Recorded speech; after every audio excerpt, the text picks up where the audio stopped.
दोस्तों, एशिया में दो ऐसे देश हैं जिनकी टेक्नोलॉजी पर आंख बंद करके भरोसा किया जा सकता है। ये दोनों ही देश आज के समय में रोबोटिक्स और एआई टेक्नोलॉजी के फील्ड में बहुत तेजी से आगे बढ़ रहे हैं और दोनों ही देशों की गिनती एशिया के डेवलप्ड नेशंस में की जाती है। हम जिन दो देशों की बात कर रहे हैं उन दोनों देशों में काफी कुछ सिमिलर देखने को मिलता है। दोनों देशों का गौरवशाली और समृद्ध इतिहास भी रहा है। आज भी ये दोनों देश अपनी प्राचीन परंपरा और संस्कृति को संभाल कर रखे हुए हैं। हम बात कर रहे हैं जापान और साउथ कोरिया की। जापान और साउथ कोरिया के बीच बहुत ही अटपटा सा रिश्ता देखने को मिलता है। कभी दोनों देशों में अच्छी दोस्ती हो जाती है तो कभी एक दूसरे के सामने ये खड़े हुए नजर आते हैं। लेकिन इस दोस्ती और टकराव के बीच दोनों देशों के एक दूसरे के साथ हमेशा से ही व्यापारिक संबंध रहे। हमारी पिछली वीडियोस में कई व्यूअर्स ने कमेंट किया कि जापान और साउथ कोरिया के ऊपर वो डिटेल में वीडियो देखना चाहते हैं। तो यूजर्स की डिमांड पर आज हम जापान और साउथ कोरिया की विस्तार से तुलना करेंगे और जानेंगे कि आखिर इन दोनों देशों में से कौन सा देश ज्यादा बेहतर है। जापान और साउथ कोरिया के बीच क्या समानताएं हैं और ऐसी कौन सी बातें हैं जो इन दोनों देशों को एक दूसरे से अलग बनाती है। इस वीडियो को आप के पॉप वर्सेस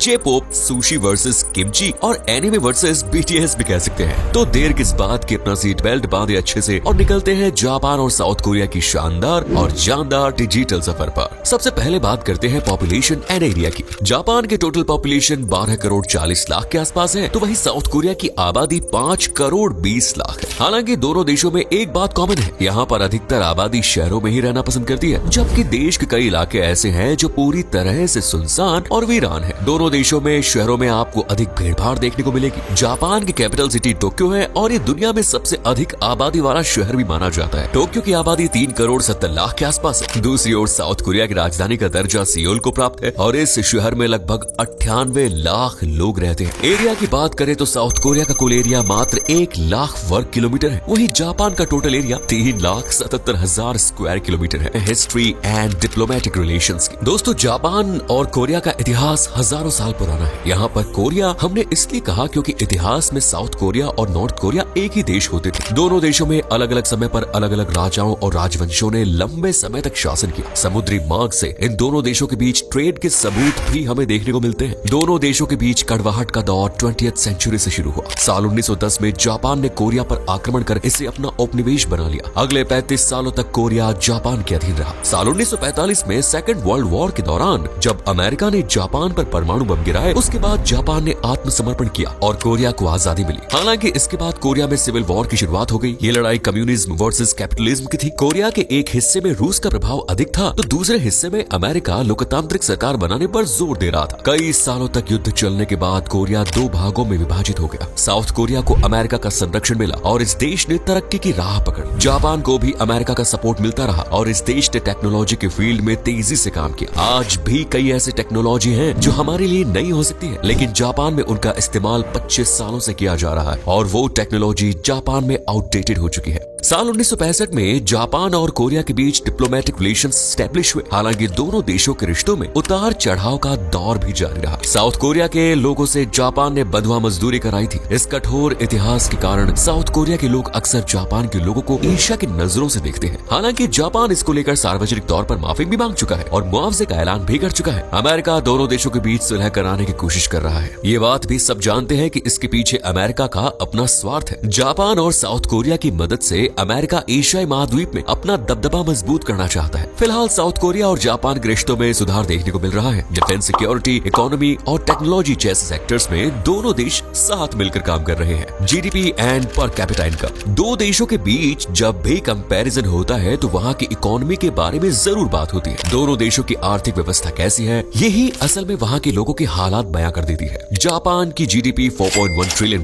जापान एक ऐसा देश जिसकी जीडीपी पिछले 30 सालों से स्टेबल है। इसमें बहुत ज्यादा उतार चढ़ाव देखने को नहीं मिलता। पूरी दुनिया में सबसे ज्यादा बूढ़ी आबादी जापान में ही देखने को मिलती है। जापान में प्रत्येक वर्ष जनसंख्या में गिरावट देखने को मिल रही है, जिसका असर सीधे तौर पर यहाँ की जीडीपी पर पड़ रहा है। वहीं साउथ कोरिया की जीडीपी 1.8 ट्रिलियन डॉलर्स। देखने पर जापान की जीडीपी ज्यादा लग रही है, लेकिन ये बात बिल्कुल ना भूले कि जापान की पॉपुलेशन भी साउथ कोरिया से काफी अधिक है। जापान के लोगों की सालाना आय प्रति व्यक्ति $33,500 है, तो वहीं साउथ कोरिया के लोग औसतन $35,000 से अधिक की कमाई हर साल करते हैं। साउथ कोरिया में लोगों का स्टैंडर्ड ऑफ लिविंग भी काफी हाई है। हालांकि यहाँ रहने का खर्चा जापान के मुकाबले कम है। जापान भले ही महंगा है, परंतु यहाँ के लोग सादा जीवन, उच्च विचार की जीवन शैली अपनाते हैं। जापान और साउथ कोरिया दोनों ही टेक्नोलॉजी के फील्ड में बेमिसाल तरक्की कर रहे हैं। जापान अपनी ऑटोमोबाइल इंडस्ट्री, एआई और रोबोटिक्स के लिए प्रसिद्ध है। सोनी, पैनासोनिक, टोयोटा जैसी कंपनियां जापान के ही देन है। वहीं साउथ कोरिया भी इस मामले में किसी से कम नहीं। किया और सैमसंग कंपनी साउथ कोरिया की है और शायद इससे ज्यादा यहाँ के टेक्नोलॉजी के बारे में हमें बताने की जरूरत नहीं। इसके अलावा साउथ कोरिया अपनी कॉस्मेटिक इंडस्ट्री के लिए भी फेमस है। ये दोनों देश हर साल R&D पर जीडीपी का करीब 4 से 5% खर्च करते हैं और यही कारण है कि इन देशों में हमें लेटेस्ट टेक्नोलॉजी और इनोवेशन देखने को मिलता है। Language, religion and education. Japan की ऑफिशियल लैंग्वेज जापानीज है और 99% लोग इसी लैंग्वेज में बात करते हैं। यहाँ के लोग इंग्लिश समझ लेते हैं, लेकिन बोलने में हिचकिचाहट महसूस करते हैं। वहीं साउथ कोरिया के लोग सबसे अधिक कोरियन लैंग्वेज बोलना पसंद करते हैं। पूरे देश में कोरियन भाषा ही सबसे अधिक बोली जाती है। इसके अलावा लोग इंग्लिश लैंग्वेज भी समझ और बोल लेते हैं। जापान के लोग धार्मिक और आध्यात्मिक प्रवृत्ति के माने जाते हैं। देश की 51% आबादी फोल्क शिंटो धर्म को मानने वाली है और लगभग 35% लोग बौद्ध धर्म को फॉलो करते हैं। इसके अलावा 2.3% लोग ईसाई धर्म को मानते हैं और 7% लोग किसी भी धर्म को नहीं मानते। साउथ कोरिया में 17% आबादी ईसाई धर्म को मानने वाले लोगों की है और 16% आबादी मुसलमानों की है। 60% लोग इस देश में ऐसे हैं जो किसी भी धर्म को नहीं मानते।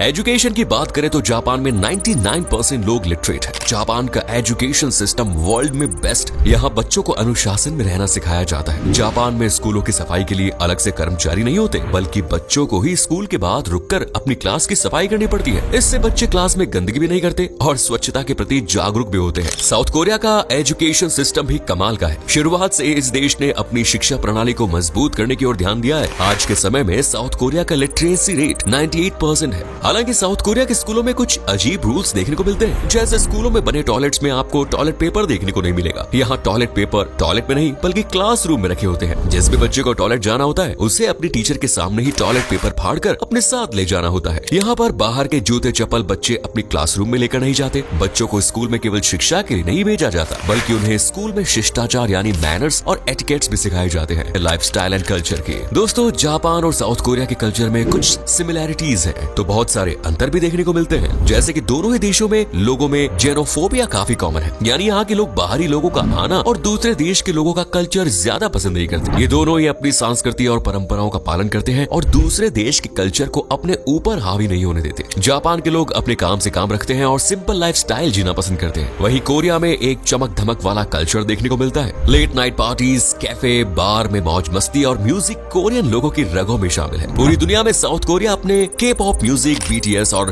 ब्लैकपिंक के लिए जाना जाता है। वहीं जापान भी इस मामले में पीछे नहीं। जापान के एनिमे, गेमिंग कल्चर भी यूथ को पसंद आते हैं। हाल ही में यहाँ के गिबली आर्ट ने पूरी दुनिया में धूम मचाई। जापान में आपको कई ऐतिहासिक और प्राचीन मंदिर भी देखने को मिलेंगे। यहाँ के लोग थोड़े शांत रहते हैं। वहीं कोरिया में आपको रॉयल हिस्ट्री देखने को मिलेगी। यहाँ के लोगों का फैशन और ड्रेसिंग सेंस सबसे खास और यूनिक होता है। साउथ कोरिया में वाइब्रेंट कल्चर देखने को मिलेगा। जापान और साउथ कोरिया में सोना और हॉट स्प्रिंग जाना लोगों को काफी पसंद है। Next is defence budget and military power. दोस्तों, जापान और साउथ कोरिया में वैसे तो सीधे तौर पर वॉर की गुंजाइश बहुत कम नजर आती है, लेकिन फिर भी दोनों देशों की सैन्य ताकत की तुलना कर लेते हैं। जापान की सेल्फ डिफेंस फोर्स में लगभग 2.5 लाख सक्रिय सैनिक हैं, जबकि दक्षिण कोरिया की सेना में 6 लाख। रिजर्व फोर्स के तौर पर जापान के पास 56,000 की मेन पावर है और दक्षिण कोरिया के पास 3 लाख से अधिक सैनिकों की रिजर्व आर्मी है। आपको बता दें कि साउथ कोरिया में हर पुरुष के लिए 3 सालों की मिलिट्री सेवा अनिवार्य है। जापान का डिफेंस बजट लगभग $55 बिलियन के आसपास है। वहीं साउथ कोरिया हर साल